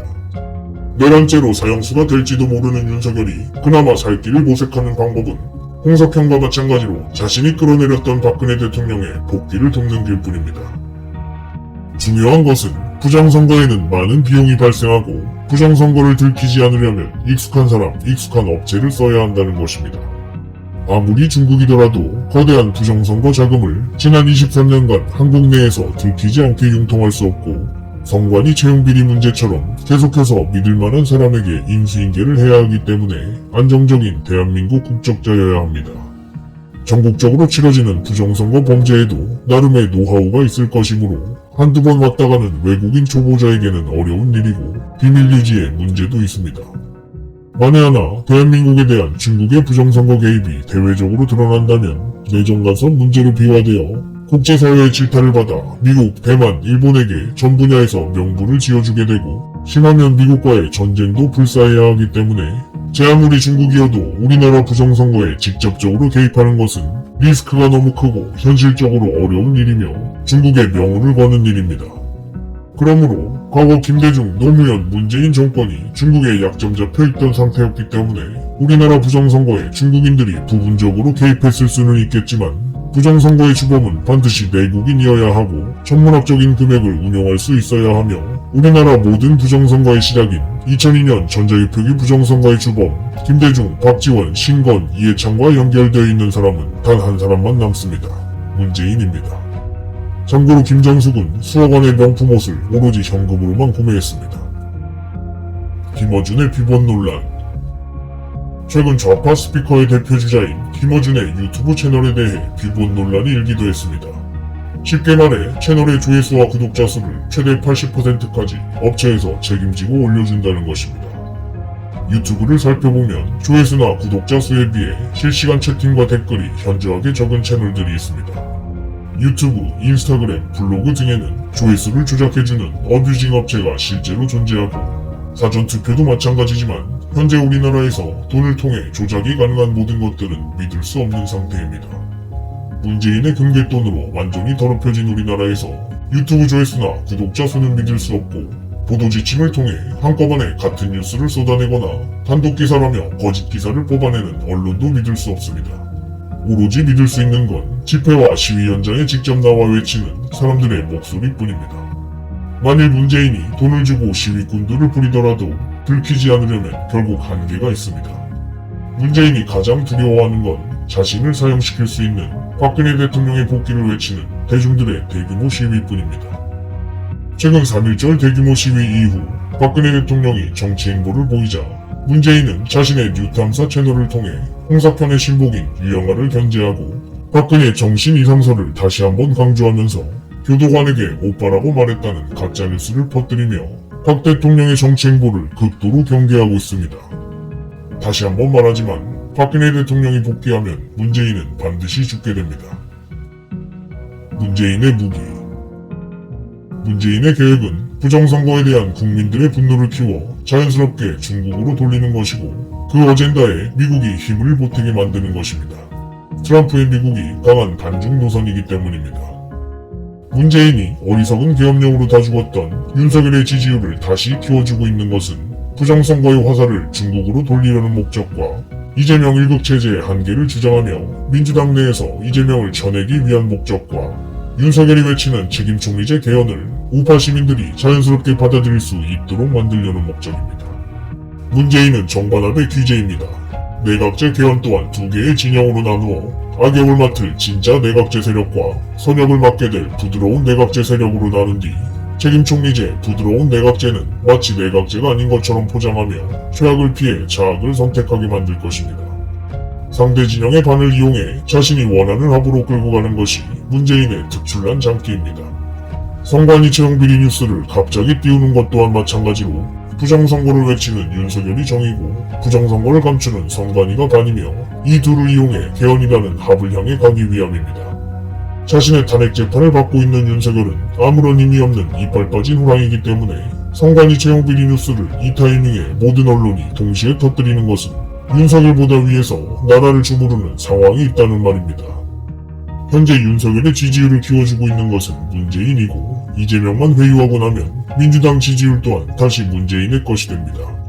문재인은 항상 양쪽 진영 모두를 선점하고 자신이 원하는 어젠다로 나라를 주무릅니다. 그것이 문재인의 방식입니다. 그리고 이 모든 걸 가능하게 하는 것은 무한에 가까운 금괴돈뿐입니다. 문재인의 새는 좌우의 날개로 납니다. 그리고 그 좌우의 날개를 통해 자신의 합을 향해 갑니다. 문재인이 국민들을 상대로 사용하는 무기는 탕란정치, 투양환주, 트로이목마, 그리고 차도살인과 정반합뿐입니다. 상대 진영에 자신의 사람을 심어놓고 최후에는 상대 진영 전체를 장악하는 것이 문재인이 매번 써먹고 성공하는 유일한 장기입니다. 문재인의 부하 김어준은 부정선거 음모론을 다룬 더 플랜 제작 이후 세월호 사건이 발생하자 그날 바다 다큐멘터리를 만들어 음모론 진영을 선점했습니다.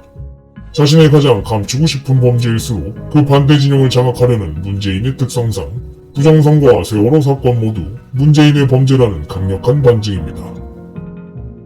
글을 마무리하며 문현동의 금괴들은 지난 2002년 3월 2일에 부산 문현동 1219-1번지에서 발견되었고 금괴를 감추려고 마음먹었던 당시 대통령 김대중은 자신의 임기 끝자락이었기 때문에 서둘러 2002년 6월 지방선거부터 전자기 표기를 도입했습니다.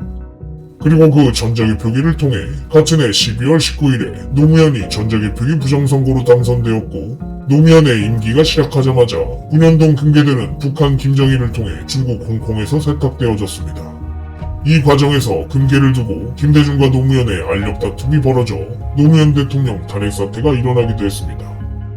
홍콩은 베이퍼 컴퍼니가 많은 곳이고 노무현은 이곳에서 박연차의 홍콩 APC 현지법인과 태양실업 현지법인을 통해 문현동 금괴들을 세탁한 뒤 자신의 대통령 퇴임 시기에 맞춰서 법인 해산 절차를 밟아 증거를 모두 인멸했습니다.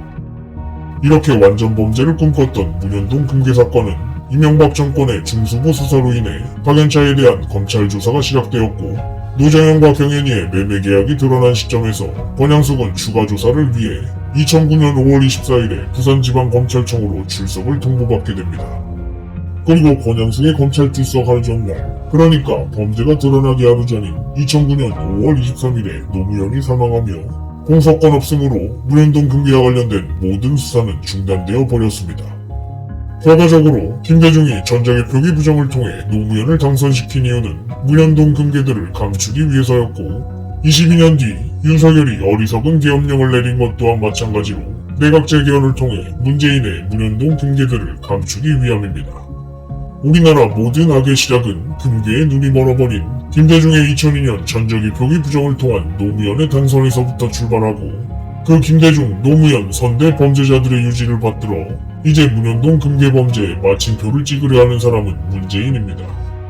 노무현을 사랑하는 왼쪽 국민들은 선택을 해야 합니다. 자신이 사랑하는 정치인의 지부를 드러내서라도 진범을 잡을 것인지 그저 안타까운 죽음으로 미화시킨 채 진범 잡기를 포기할 것인지 둘 중 하나를 선택해야 합니다. 노무현의 치부를 받아들이기로 결정하는 순간 더 이상 사랑하는 정치인이 아니게 되기 때문에 진실을 마주할 용기가 없는 대부분의 왼쪽 국민들은 안타까운 죽음으로 미화하는 선택을 하게 될 것입니다. 문현동 금괴 사건을 믿지 않으면 우리나라 정치의 모든 퍼즐은 맞춰지지 않고 노무현 사망이나 탄핵 사태와 같은 이해할 수 없는 사건들도 정확하게 설명할 수 없습니다.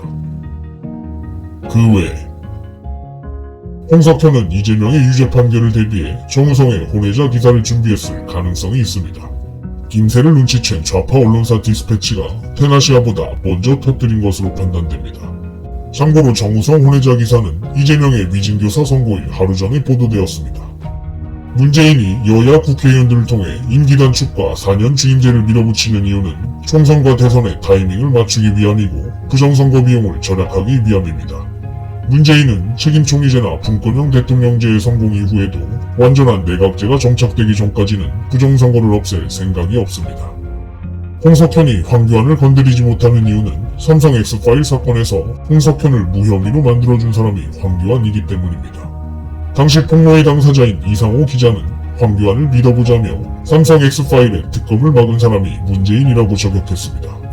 이러한 이유로 문재인은 홍석현을 상대로 한 자신의 엑스맨으로 황교안을 선택한 것입니다.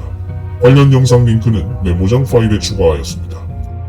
민경욱은 중국인 99명 간첩 부정선거 수사를 핑계로 한겨울에 오키나와 여행을 다녀왔습니다. 스카이데일리의 조정진 대표는 오보가 확인되면 언론계를 떠나겠다고 말했습니다. 노무현을 존경하는 조정진이라는 사람은 처음부터 언론계를 떠날 생각으로 우파 내부에 잠입했다고 봐야 하고 성공적으로 위장우파 역할을 마치고 언론계를 떠난 이후에는 문재인이 잘 케어해 줄 것입니다.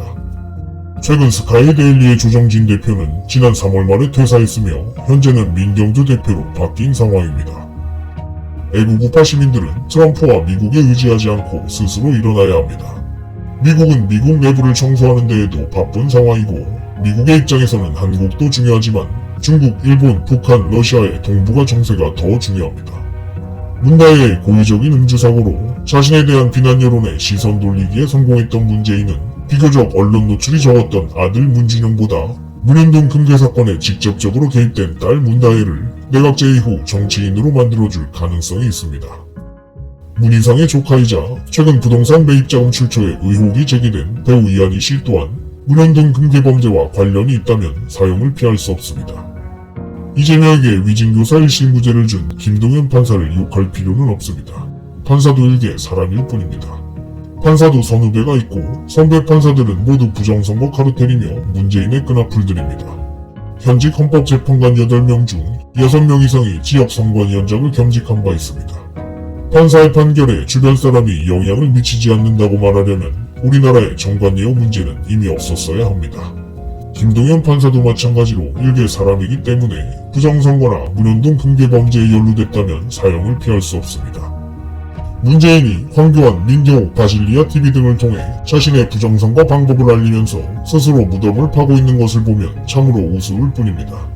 애국보수 국민들은 문재인이 알려주는 부정선거 방법들을 지켜보며 받아들이되 마지막에 중국이나 북한 쪽으로 방향을 틀려고 할 때마다 우파 내부의 불합치인 것을 인식하고 부정선거의 주범이 문재인이라는 것만 기억하면 될 것입니다. 문재인의 위장우파 채널들이 부정선거를 주장하며 오픈 카톡방 등으로 이도하는 것은 문재인에게 자신의 개인정보를 넘겨주고 추적이 가능하게 되므로 조심해야 합니다. 공개 채팅방 등에서 문현동 금괴 사건을 언급하는 것은 특히 조심해야 합니다. 자우림 김윤아의 미국 공연이 취소된 것을 봤을 때 우파 시민들의 CIA 신고는 효과가 있다고 볼 수 있습니다. 이렇게 한 번에 왼쪽 연예인들의 선동을 차단해버린 전조국 파랭이라는 유튜버는 배후가 있을 수도 있고 그저 우연일 수도 있습니다. 참고로 2001년 당시 미국의 CIA였던 리차드 롤리스는 미국에서 첨단 장비를 들여와 부산 문현동 119-1번지 지하에 대규모 공간이 있는 것까지 확인했지만 미국에서 9.11 테러가 터지는 바람에 발굴 작업을 시작하지 못하고 서둘러 미국으로 돌아갔습니다. 중요한 것은 지하에 대규모 공간이 있었다는 것입니다. 해당 기사는 메모장 파일 링크에 첨부하였습니다. 갑자기 대한우파 세력으로 떠오르며 정가운의 위장우파 계보를 잇고 있는 세이브 코리아는 경계할 필요가 있습니다. 세이브 코리아에는 김영삼, 김대중, 노무현 추종자들이 많고 황교안, 민경욱 등이 활동하며 스카이데일리의 기사를 밀어주고 있습니다. 집회 및 시위 행사에 많은 비용이 발생하는 점을 감안해 본다면 갑자기 주목받는 스피커의 뒤에는 배후가 있다고 봐야 합니다. 내각제 개헌을 위한 목적과 미국에게 어필하기 위한 목적으로 윤석열의 지지율을 키워준 것은 문재인이지만 자신이 키워준 덩치가 커진 애국우파 세력에 의해 문재인은 자멸할 것입니다. 우리나라 국민을 향했던 내각제의 칼날은 문재인 자신을 향하게 될 것입니다. 문재인이 박근혜 대통령을 사면 복권해준 것처럼 자기 꾀에는 항상 자기가 넘어가는 법입니다.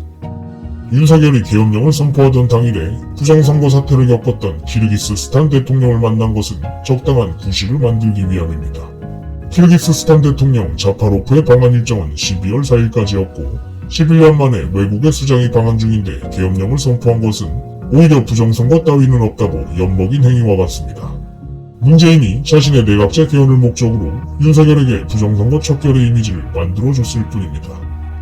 문현동 금괴 사건이 설령 사실이라 하더라도 문재인의 별명은 삶은 소대가리이고 전혀 용의지도 하거나 철두철미하지 못한 사람이며 그럴만한 능력이 없는 바보같은 지도자라고 말하는 사람들이 있습니다. 문재인은 우리나라 최고 브레인들이 모였다는 사법연수원을 차석으로 수료한 사람이고 문현동 금괴돈이면 나라를 세울 수 있는 돈입니다. 삶은 소대가리가 과연 누구인지를 다시 한번 생각해봐야 할 것입니다.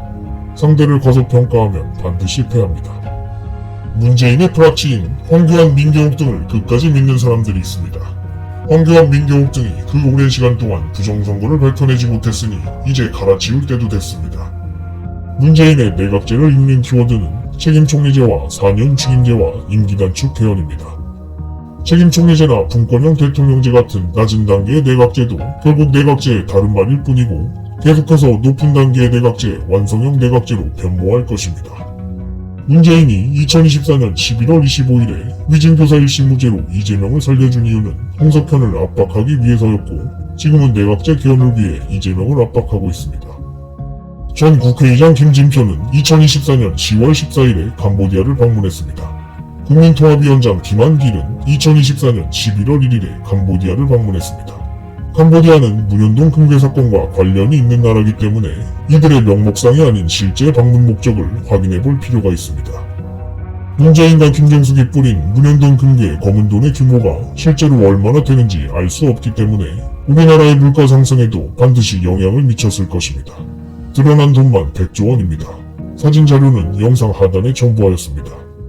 김영삼이나 박지원을 두고 정치 구단이란 말을 흔하게 사용합니다. 정치 구단이라는 말은 나라를 위해 소신껏 일한 정치인이 아니라 평생을 자신의 안전만을 위해 박쥐처럼 살아왔음을 의미하는 말입니다. 이에 해당하는 정치인이라면 매우 불명예스럽게 생각해야 합니다. 문재인은 내각제라는 단어를 사용하지 않을 것입니다. 거국중립내각, 연립내각, 분권형 대통령제, 책임총리제, 주임대통령제, 이원집정부제, 혼합정부 형태, 권력분산형 대통령제 등으로 국민을 속일 것입니다. 다시 한번 말하지만 정치적인 목적은 그 의도를 감춰야 성공합니다. 이준석은 2025년 3월부터 자신이 대통령 후보 나이 제한을 넘긴다며 대선 출마 욕심을 더 이상 숨기지 않고 있습니다. 이준석이 말하는 대통령은 문재인의 내각제 대통령일 것입니다. 진명으로 알려진 김민석은 이재명 곁에 심어둔 문재인의 사람입니다. 지금까지 검은토끼 채널에서 언급한 모든 이야기들은 사람들이 믿기 어려워할 것이고 가방끈이 긴 식자층일수록 믿지 못할 것입니다. 김대중이나 노무현을 추종하는 민주당 지지자일수록 문현동 금괴 사건을 더욱 극렬하게 거부할 것입니다. 또한 문현동 금괴 사건을 다룬 메시지가 사실이기 때문에 문재인은 메신저를 공격할 것입니다. 이제껏 그래왔듯이 문현동 금괴 사건 수사를 외치는 사람을 죽여서라도 진실을 감추려 할 것입니다. 진모라는 배에서는 쥐들이 먼저 사라집니다. 만일 민주당에 아직 남아있는 양심 있는 정치인들이 있다면 자신이 부정선거 범죄에 가담하지 않았거나 문현동 금괴 범죄에 연루되지 않았다면 서둘러 탈당하는 것이 자신의 목숨을 부지하는 길일 것입니다. 박근혜 대통령이 돌아오면 예수회처럼 이름만 민주인 민주당은 사라질 것이고 문재인을 포함한 많은 사람들은 여야 할 것 없이 사용을 피할 수 없게 됩니다. 다시 한번 강조하지만 부정선거의 주범이 문재인이라고 외치지 않는 사람들은 모두 문재인과 은폐가 되고 부정선거의 공범이 되며 더 멀리는 문현동 금괴 사건 범죄 은폐의 종범이 됩니다. 문현동 금괴 사건은 여적죄라서 연루되면 반드시 사형입니다. 곧 박근혜 대통령의 대선 출마 선언이 있을 것입니다. 애국보수 국민들은 박 대통령의 복귀를 준비해야 합니다. 2025년 3월 10일 이제부터 추가 녹음입니다. 이재명은 이미 개헌에 동의했습니다. 지난 4월 6일에 헌정회장 정대천을 통해 이재명이 책임총리제 개헌에 동의했다는 기사가 보도되었고 민주당 지지자들의 반발이 예상보다 거세자 다음날 이재명은 국회의장 의원실 뒤에 숨어 지금은 내란 종식에 집중할 때라며 한 발 빼는 모양새를 취했습니다. 국민들의 반대가 심한 어젠다에서 대리인을 통해 자신의 입장을 피력하는 것이 전형적인 정치인들의 말하기 방식이고 같은 날 의원식은 자신의 입장문을 통해 민주당과 국민의힘 양당 지도부가 모두 개헌에 동의했다고 밝혔습니다. 당대표 이재명의 동의 없이 민주당 지도부가 독자적으로 개헌에 동의할 수 있을까요? 만일 그것이 가능하다면 이재명은 당권을 장악하지 못한 허수아비 당대표이기 때문에 신경 쓸 필요가 없고, 불가능하다면 이재명은 개헌에 동의한 것입니다. 이후 이재명은 5.18 정신을 수록하거나 개헌 영유권을 강화하는 개헌은 추진하겠다며 여지를 남겼지만, 이는 결국 지지자들의 여론을 살펴보려는 것이고, 끝내 못 이기는 척 개헌을 공개적으로 받아들이게 될 것입니다. 우원식이 개헌안을 꺼내들자 지금껏 개헌에 찬성해왔던 김민석, 추미애, 박지원, 그리고 정청래 등이 갑자기 개헌에 반대하는 이유는 민주당 내 개헌 반대 진영을 조용히 집어삼키기 위함입니다. 부정선거나 세월호 음모론처럼 반대 진영을 자신이 선점하는 것이 문재인의 장기이고, 김민석이나 추미애 등을 개헌 반대 세력으로 앞장세운 뒤 최선을 다해 5.18 헌법을 수록하고 개헌령 요건을 강화시켰다면서 정작 중요한 책임총리제 개헌은 내각제가 아니라고 호도하며 어쩔 수 없다는 듯 민주당 전체를 개헌 동의로 끌고 갈 것입니다. 지금껏 부정선거 문제에서 황교안, 민경호, 박주현 등을 통해 그려왔던 것처럼 열심히 싸우는 척하며 결정적인 순간에 고의로 패배하는 것이 문재인의 방식입니다. 문재인은 언제나 반을 통해 자신의 합을 만듭니다.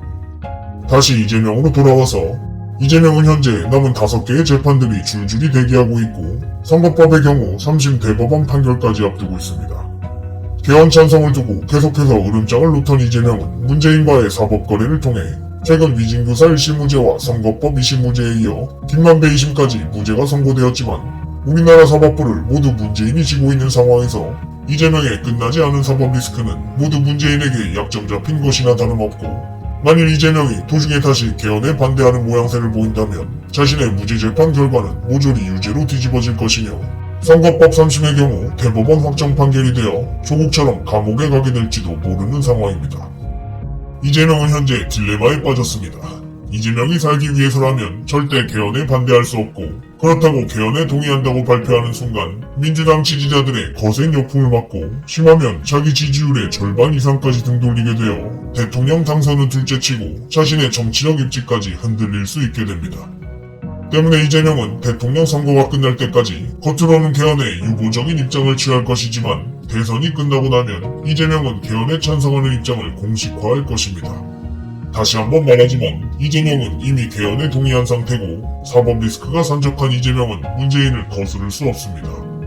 최근 이재명의 민주당 내 경선 캠프 인사들도 친문계, 비명계 인사들로 꾸려졌습니다. 참고로 정대철 헌정회장의 인터뷰에 의하면 책임총리제와 연성헌법을 이재명이 전화로 먼저 제안했다고 합니다. 이재명은 해당 인터뷰에 대해 아직까지 문제 삼지 않고 있으므로 이재명이 개헌을 먼저 제안했다는 내용이 사실이거나, 적어도 책임총리제와 연성헌법에 동의한다고 자신의 입장을 밝힌 셈입니다.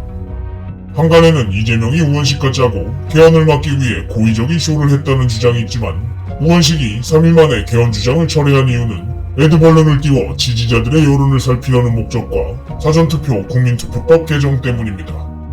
현행 국민투표법에 의하면 개헌에는 국민투표가 반드시 필요한데, 국민투표는 총선이나 대선과 달리 사전투표가 적용될 수 없기 때문에 현재로서는 사전투표 부정선거를 개헌에 써먹지 못하고 있는 상황입니다.